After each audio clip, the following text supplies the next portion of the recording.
السلام علیکم۔ آج پیر ہے جنوری کی 24 تاریخ۔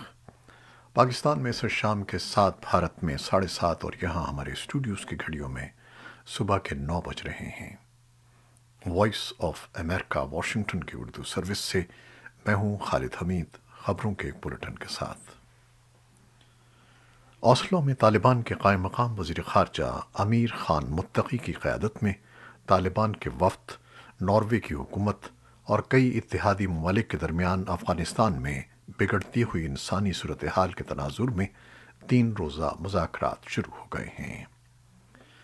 اتوار کو شروع ہونے والی بند کمرے کی ملاقاتوں نے ایک بار پھر اس بحث کو جنم دیا ہے کہ آیا یہ ممالک طالبان کی حکومت کو قانونی حیثیت دیں گے۔ طالبان کے نائب وزیر ثقافت اور اطلاعات نے متقی کی جانب سے ایک صوتی پیغام ٹویٹ کیا، جس میں امید ظاہر کی گئی کہ ناروے میں ہونے والے مذاکرات یورپ کے ساتھ مثبت تعلقات کے لیے ایک راستہ بن جائیں گے۔ ناروے نے زور دیا کہ یہ دورہ طالبان کو تسلیم کرنے کے حوالے سے نہیں ہے، لیکن طالبان کے ایک عہدیدار نے کہا کہ یہ اس سمت میں پہلا قدم ہے۔ اوسلو میں کچھ مظاہرین اس اجلاس کی مذمت کے لیے جمع ہوئے۔ اسی دوران ناروے میں افغانستان کی قائم مقام حکومت اور متعدد افغان شخصیات کے درمیان ایک روزہ اجلاس کے بعد ایک مشترکہ بیان میں کہا گیا ہے کہ 23 جنوری سن 2022 کو ناروے کے دارالحکومت اوسلو میں قائم مقام افغان حکومت کے حکام اور متعدد شخصیات کی ملاقات کے دوران شرکاء نے ایک دوسرے کی رائے کو تحمل سے سنا اور ملک کے موجودہ حالات پر تبادلہ خیال کیا۔ انہوں نے اس بات کی تصدیق کی کہ افغانستان تمام افغانوں کا مشترکہ گھر ہے، اور اس بات پر زور دیا کہ تمام افغانوں کو ملک میں بہتر سیاسی، اقتصادی اور سلامتی کے نتائج کے لیے مل کر کام کرنے کی ضرورت ہے۔ نیٹو نے پیر کو کہا ہے کہ اس کے ارکان یوکرین کی سرحد کے ساتھ روس کی فوجی تیاری کے جواب میں مشرقی یورپ میں مزید بحری جہاز اور لڑاکا طیارے بھیج رہے ہیں۔ نیٹو کے ایک بیان میں ڈنمارک، اسپین، فرانس، نیدرلینڈز اور امریکہ سمیت متعدد ممالک سے اضافی فوجیوں اور ساز و سامان بھیجنے کے بارے میں اعلان کیا گیا ہے۔ نیٹو کے سیکرٹری جنرل یانس اسٹالٹنبرگ نے کہا کہ نیٹو تمام اتحادیوں کے تحفظ اور دفاع کے لیے تمام ضروری اقدامات کرتا رہے گا، جس میں اتحاد کے مشرقی حصے کو تقویت دینا بھی شامل ہے۔ کریملن کے ترجمان دمتری پیسکوف نے امریکہ اور اس کے نیٹو اتحادیوں پر کشیدگی بڑھانے کا الزام لگایا ہے۔ امریکہ اور برطانیہ نے بھی روسی فوجی کارروائی کے امکان کا حوالہ دیتے ہوئے کیف میں اپنے سفارت خانے کے عملے اور خاندان کے افراد کو یوکرین چھوڑنے کے احکامات کا اعلان کیا ہے۔ یوکرین کی وزارت خارجہ نے امریکی اقدام پر توجہ دیتے ہوئے اپنی خفگی کا اظہار کیا ہے۔ یورپی یونین کی خارجہ پالیسی کے سربراہ جوزپ بوریل نے پیر کو کہا کہ یورپی یونین روس کے ساتھ کشیدگی کے درمیان یوکرین سے سفارتکاروں کے خاندانوں کو واپس بلانے میں امریکہ کی پیروی کرنے کی منصوبہ بندی نہیں کر رہی، لیکن امریکی وزیر خارجہ بلنکن ہمیں مطلع کریں گے۔ اس کے بعد برطانیہ نے کہا کہ وہ روس کی طرف سے بڑھتے ہوئے خطرے کے جواب میں کیف سے اپنے سفارت خانے کے کچھ عملے اور خاندان کے افراد کو واپس بلا رہا ہے۔ روس اور یوکرین کے درمیان بڑھتے ہوئے تنازع میں تازہ ترین پیش رفت کے تناظر میں امریکی محکمہ خارجہ نے اتوار کے روز کیف میں امریکی سفارت خانے کے اہل خاندان کے افراد کی روانگی کا حکم دیا اور امریکہ کے لیے کام کرنے والے ملازمین کو رضاکارانہ روانگی کی اجازت دی۔ محکمہ خارجہ نے اتوار کی ٹریول ایڈوائزری کے نوٹسز بھی دوبارہ جاری کیے، جس میں امریکی شہریوں کو یوکرین اور روس کا سفر نہ کرنے کا مشورہ دیا گیا، کیونکہ دونوں ممالک کی سرحدوں پر کشیدگی جاری ہے اور روس کی فوجی کارروائی اور کووڈ کی وبا کا بڑھتا ہوا خطرہ بھی موجود ہے۔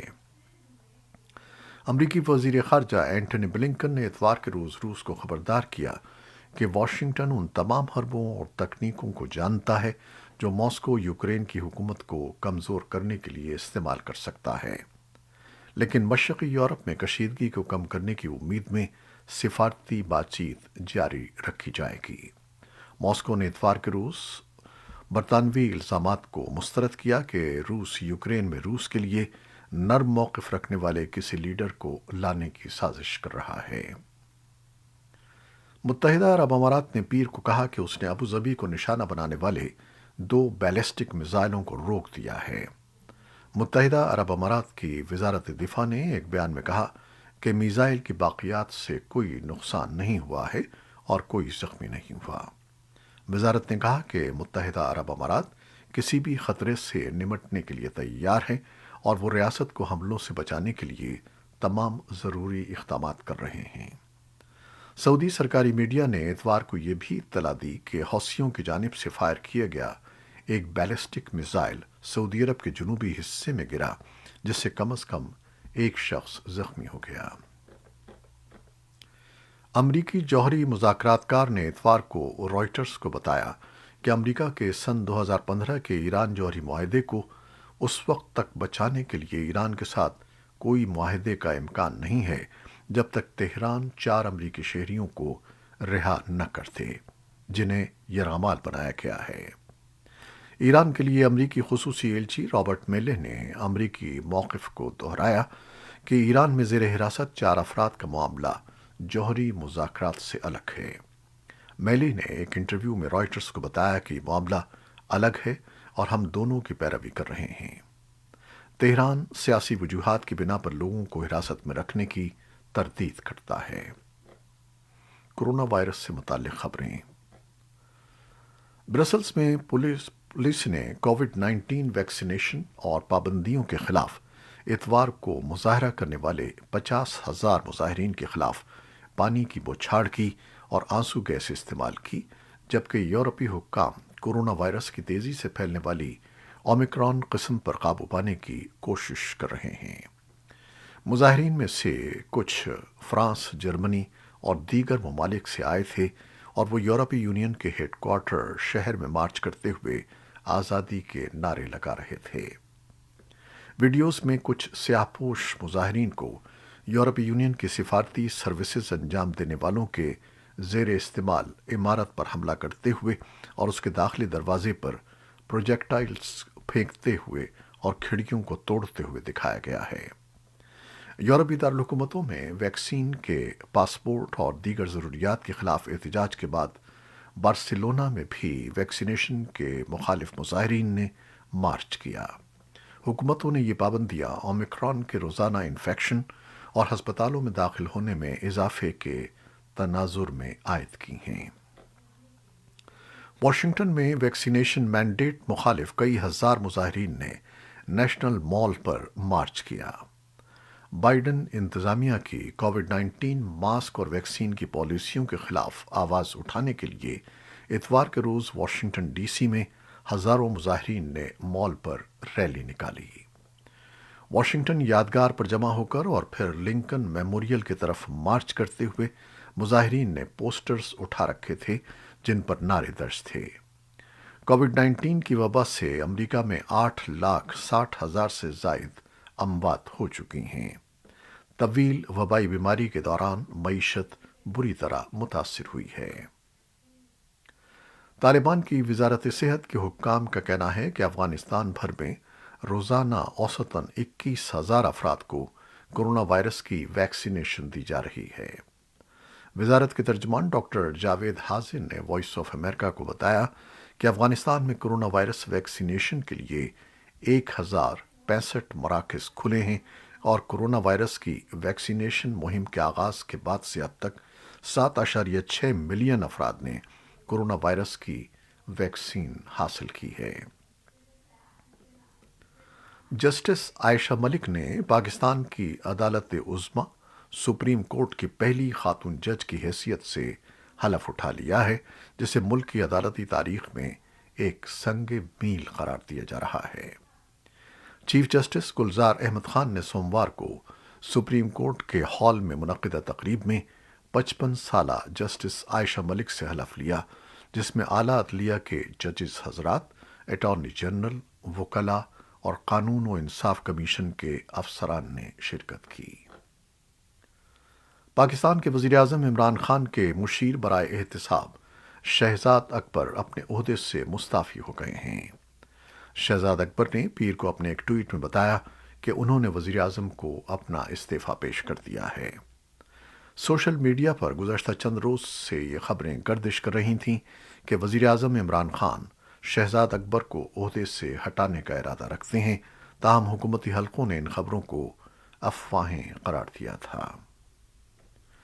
پاکستان نے چین میں تیار کردہ جدید ترین بحری جنگی جہاز PNS تغرل کو بحریہ میں شامل کر لیا ہے۔ بتایا جاتا ہے کہ PNS تغرل تکنیکی طور پر جدید صلاحیتوں کا حامل پلیٹ فارم ہے، جس میں سطح آب، فضا اور زیر مار کرنے کے علاوہ نگرانی کی جدید ترین صلاحیت بھی موجود ہے۔ دفاعی ماہرین کا کہنا ہے کہ اگرچہ اس جدید بحری جہاز کو پاکستان اپنے دفاع کے لیے اہم قرار دے رہا ہے، لیکن اس سے خطے میں طاقت کا توازن بگڑنے کا فی الحال کوئی امکان نظر نہیں آتا۔ ان کا کہنا ہے کہ پاکستان کے مقابلے میں بھارت کی بحری قوت 4 گنا زیادہ ہے۔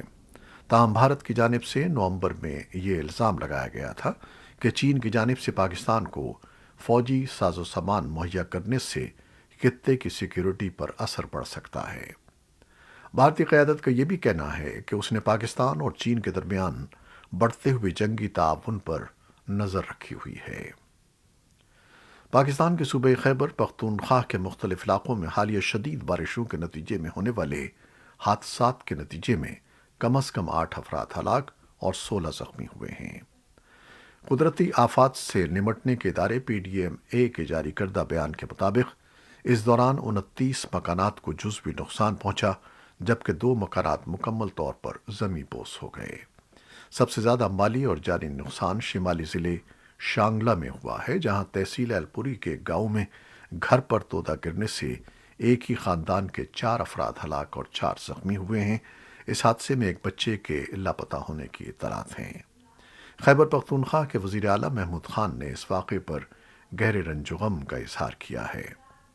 پہاڑوں پر شدید برف کے نتیجے میں ایبٹ آباد، مانسہرہ، سوات کے بالائی علاقوں، چترال، قبائلی اضلاع، خیبر کی وادی خیبر کرم اور شمالی اور جنوبی وزیرستان کے مختلف پہاڑوں پر برف باری سے ٹریفک کا نظام متاثر ہوا ہے۔ نیوزی لینڈ کی وزیر اعظم جیسنڈا آرڈن نے ملک میں کورونا پابندیوں کی وجہ سے اپنی شادی منسوخ کرنے کا فیصلہ کیا ہے۔ خبر رساں ادارے رائٹرز کے مطابق جیسنڈا آرڈن نے اتوار کو صحافیوں سے گفتگو کرتے ہوئے کہا کہ انہوں نے ملک میں کورونا کے اومیکرون ویریئنٹ کے پھیلاؤ کو مد نظر رکھتے ہوئے اپنی شادی منسوخ کرنے کا فیصلہ کیا ہے۔ نیوزی لینڈ میں اتوار کی رات سے نئے قوانین کا نفاذ کیا جائے گا، جس میں اجتماعات کو محدود کرنے اور ماسک کو لازم قرار دیا گیا ہے۔ انٹرنیشنل کرکٹ کونسل ICC نے کرکٹر آف دی ایئر سمیت سال سن 2021 میں ون ڈے اور ٹیسٹ کرکٹ کے بہترین کھلاڑیوں کے ناموں کا اعلان کر دیا ہے۔ ICC نے پاکستان کرکٹ ٹیم کے فاسٹ بالر شاہین شاہ افریدی کو سال کا بہترین کھلاڑی قرار دیا ہے، جبکہ Babar Azam one day cricketer of the year, جبکہ انگلینڈ سے تعلق رکھنے والے Joe Root test cricketer of the year قرار پائے ہیں۔ یہ تھیں وہ خبریں جو فیس بک لائیو پر ہم نے آپ کے لیے پیش کی۔ ہماری ویب سائٹ، یوٹیوب اور پوڈ کاسٹ پر یہ بلیٹن پوسٹ کر دیا جاتا ہے۔ آپ ہمارے بلیٹن کو شیئر کرتے ہیں اور اپنے کمنٹس میں اپنی محبت کا اظہار کرتے ہیں، جس کے لیے ہم آپ کا شکریہ ادا کرتے ہیں۔ اپنی اس محبت کو جاری رکھیے گا۔ خالد حمید اب اجازت چاہتا ہے۔ اللہ حافظ۔